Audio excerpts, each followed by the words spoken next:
Pov Angga. Aku siap-siap mendekati dan melihat siapa yang ada di balik semak-semak tersebut. Dari goyangan semak-semak itu, aku yakin ada seseorang di baliknya. Hati-hati, Kak Angga. Ucap Ayu tetap berdiri di balik pohon. Jika aku dalam situasi sulit, kalian lari dan jangan pedulikan aku. Ucapku tegas, dan Ayu serta Nirani menganggukkan kepala menjawab. Aku tak takut, Yu. Ucap Nirani memegang tangan Ayu gugup dan gemetar. Kita siap-siap lari kalau itu anak buah Tuan Guntur. Jawab Ayu. Saat aku mendekati semak-semak itu, ada seseorang memakai jaket hitam dan mencoba lari dari balik semak-semak. Namun aku berhasil menarik jaketnya dari belakang sehingga dia kesulitan berlari. Ag! Aku terus menariknya sekuat tenaga. Dia mencoba melawan dan melayangkan tinjunya kepadaku. Tapi aku berhasil menghindar. Dari cara geraknya, dia bukan seseorang yang ahli ilmu bela diri. Aku membalikkan badannya dengan menarik tangannya. Saat aku berhasil, samar-samar aku melihat wajahnya karena hari semakin gelap. Dia seorang wanita seumuran dengan Bu Jumi. Aku sama sekali tidak mengenalnya. Siapa kamu? Tanyaku menelintir kedua tangannya sehingga dia kesulitan melawanku. Lepaskan aku, katanya dengan wajah mengernyit menahan sakit. Ibu, teriak Nirani dan mendekat. Lepaskan Kak Angga, dia ibuku, ujarku Nirani. Aku melepaskan tangan wanita itu. Aduh, sakit, ucap wanita itu dan setelah itu dia menatap Nirani. Nirani, betulkah kamu ini, Nak? Wanita itu langsung memeluk Nirani. Ibu Emem, aku sangat merindukan Ibu Emem, jawab Nirani di sela tangisnya. Ibu dan anak itu saling berpelukan melepas rindu seperti sudah lama tidak bertemu. Ibu terus mencarimu. Ibu yakin kamu masih hidup Emem, kata wanita yang dipanggil ibu oleh Nirani.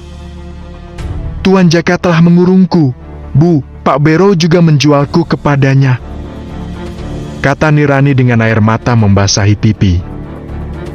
Maafkan ibu, seharusnya ibu tidak menikahi lelaki bajingan itu.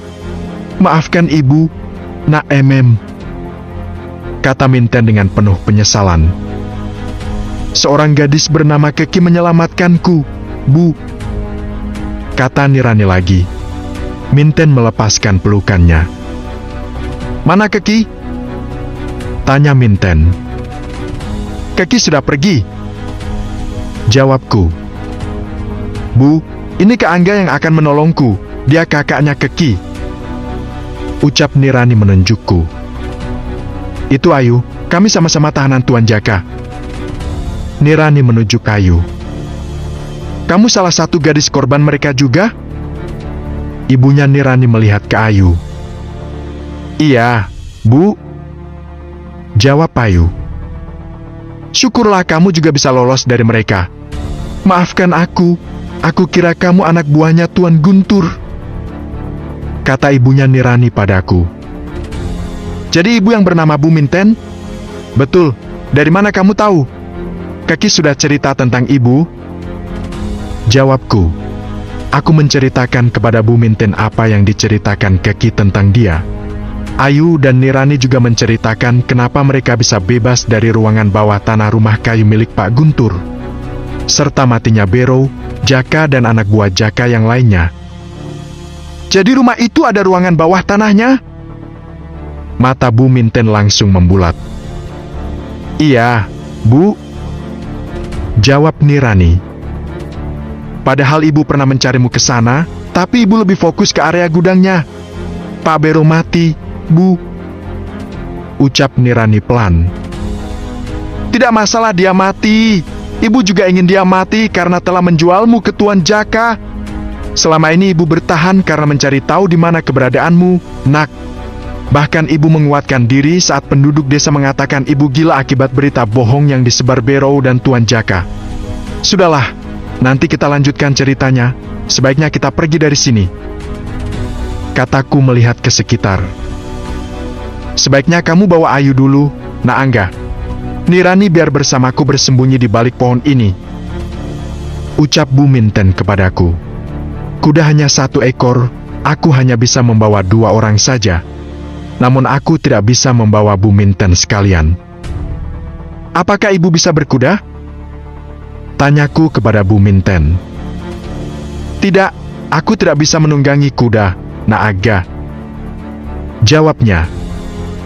Sayang sekali, kalau bisa aku biarkan kalian pergi menunggangi kuda ini.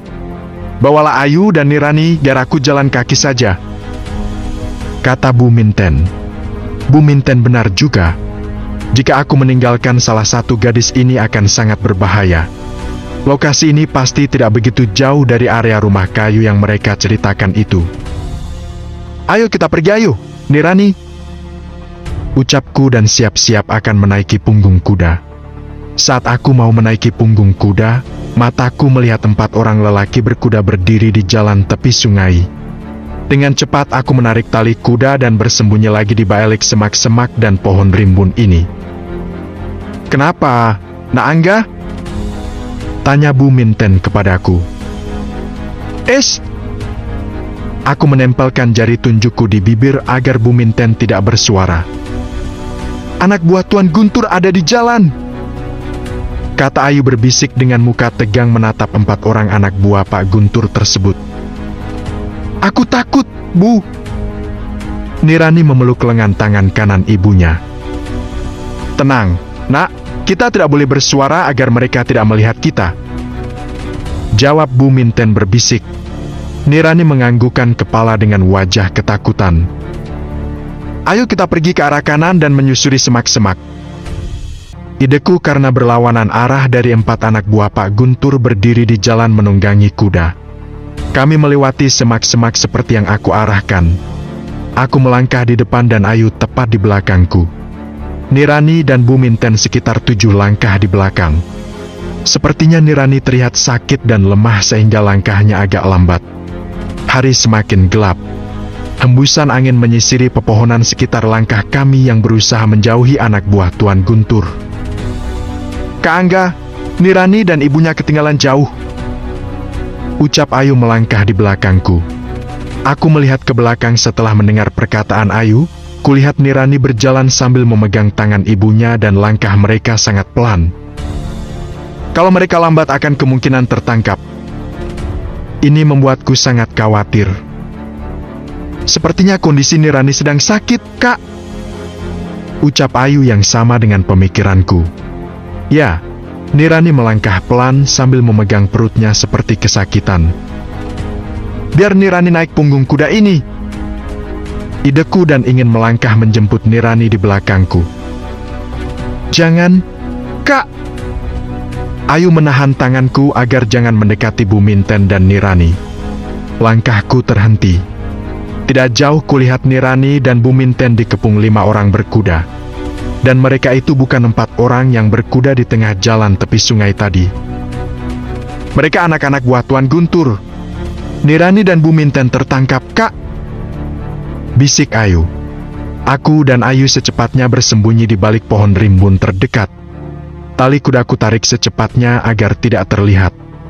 Mataku terpana melihat Nirani dan Bu Minten dikepung 5 anak buah Pak Guntur, dan yang membuat jantungku berdegup kencang, Pak Guntur tiba-tiba datang dengan 4 orang berkuda yang aku lihat di jalan tepi sungai tadi. Aku kesulitan menyelamatkan Bu Minten dan Nirani. Jumlah mereka lebih banyak dan masing-masing mereka memegang senjata tajam.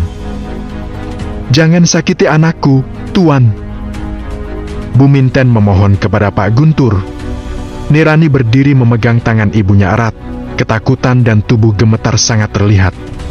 Bu Minten berusaha tetap tidak jauh dari putrinya.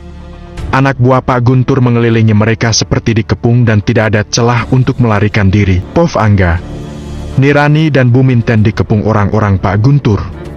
Yang lebih membuat jantungku berdegup kencang, Pak Guntur juga ada di sana dan menatap Nirani dengan marah besar. Bisa terlihat matanya melotot seolah mau menghabisi Nirani. Apakah Nirani akan menjadi pelampiasan kemarahan Pak Guntur karena jaka mati? Jangan sakiti anakku, Tuan, Bu Minten memohon dengan tangis ketakutan. "Anakmu telah membunuh putraku!" teriak Pak Guntur meluapkan emosinya. "Tidak, anakku tidak mungkin mampu membunuh putramu, Tuan," sanggah Bu Minten. Pak Guntur turun dari kudanya dan mendekati Nirani. Bu Minten tetap memegang tangan anaknya agar mereka tidak terpisah. Nirani menundukkan kepala ketakutan berusaha menghindar berdiri di belakang ibunya. "Mana gadis satu lagi?" tanya Pak Guntur kepada Nirani. Nirani diam tidak menjawab. "Di mana gadis itu?" Suara Pak Guntur lebih keras dan pasti membuat Nirani semakin ketakutan. "Aku tidak tahu, Tuan," jawab Nirani gugup. Pak Guntur lebih dekat dengan Nirani. Dia memegang lengan tangan Nirani kuat hingga Nirani mengernyit seperti kesakitan. "Cepat katakan, di mana gadis itu? Kalau tidak, aku tidak akan memberi ampun atau membunuh kalian," ancam Pak Guntur, matanya membulat marah menatap dekat Nirani. Aku tidak tahu Tuan MM." Nirani sangat tertekan ketakutan hingga ia menangis. "Bunuh saja aku. Tolong lepaskan putriku, Tuan," ucap Bu Minten berusaha melindungi putrinya. Aku dan Ayu terus melihat di balik pohon dengan perasaan khawatir. Apa yang harus aku lakukan menolong mereka? Jumlah mereka banyak dan bersenjata tajam. Ayu juga butuh pertolongan. Yang aku takutkan sekarang, Nirani dan Bu Minten akan menyebut nama Keki. Ini akan sangat mengancamku dan Keki. "Kak, bagaimana kalau Nirani menyebut nama Keki?" ucap Ayu berbisik. "Aku juga memikirkan itu, Yu," jawabku tidak lepas dari melihat mereka. "Mereka sangat terancam. Tuan Guntur akan membunuh mereka karena putranya mati. Kita harus secepatnya meninggalkan tempat ini," ajakku kepada Ayu menatapnya sesaat. "Lihat, Kak!" Ayu menunjuk ke arah Nirani dan Bu Minten. Kulihat Pak Guntur menodongkan pisau ke arah Nirani. Matanya tajam dan dia betul-betul sudah dirasuki amarah besar. "Siapa yang membebaskanmu?"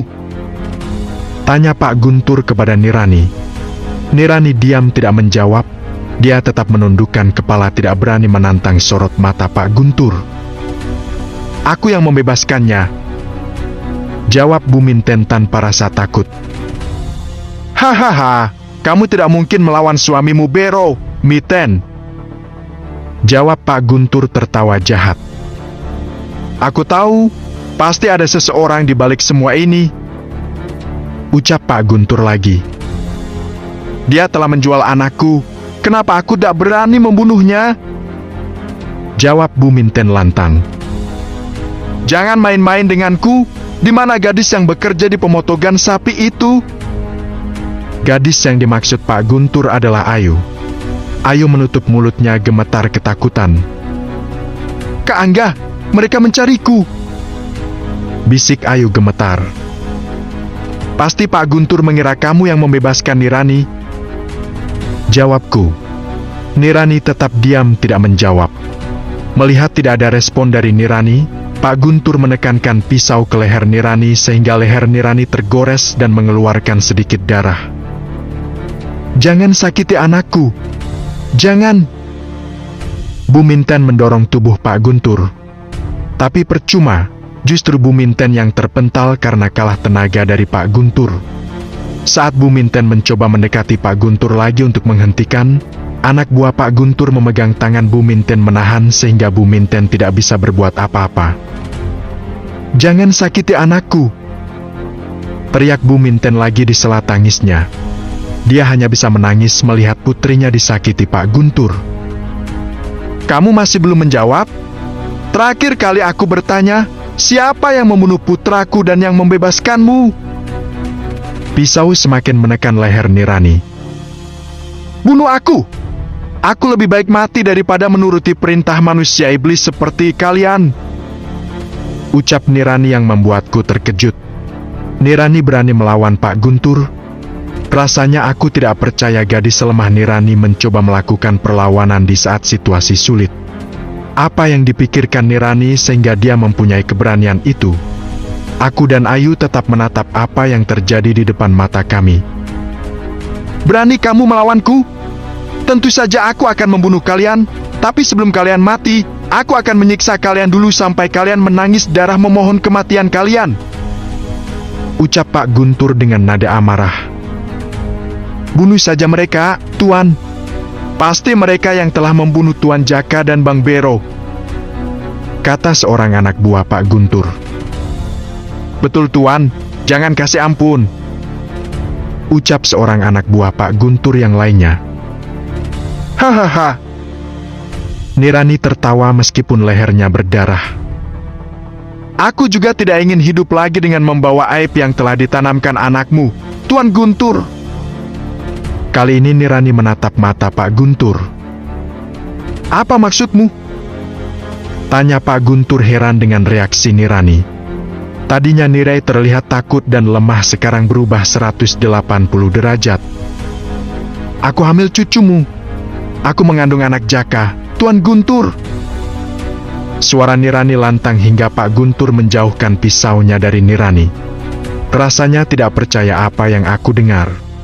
Nirani hamil anak Jaka? Mendengar apa yang dikatakan Nirani, Pak Guntur terpana sambil menjauhkan pisau. Dia terpana menatap perut Nirani. Nirani hamil, Kak? Bisik Ayu terkejut. Pantas dia terlihat sangat lemah. Aku kira dia sedang sakit, tapi lemahnya kondisi Nirani karena sedang hamil.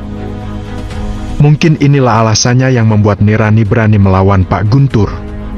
Kehamilannya menjadi senjata membela diri dan ibunya. Pak Guntur akan berpikir ulang untuk membunuh Nirani karena mengandung cucu dari putranya yang telah mati terbunuh. Jangan berani membohongiku! Suara Pak Guntur bergelegar. Bunuh aku! Aku tidak mau hidup! Nirani tetap menantang Pak Guntur. Bawa mereka! Perintah Pak Guntur kepada anak buahnya. Nirani dan Buminten dibawa oleh anak buah Pak Guntur. Aku dan Ayu tetap bersembunyi agar tidak terlihat. Apa yang akan Pak Guntur lakukan terhadap Nirani dan ibunya? Yang jelas Nirani punya senjata menyelamatkan diri karena mengandung anak Jaka. Apakah yang dikatakan Nirani benar atau hanya sekedar alasan mencari akal agar selamat? Yang jelas untuk sementara, Nirani dan Buminten masih dalam keadaan aman.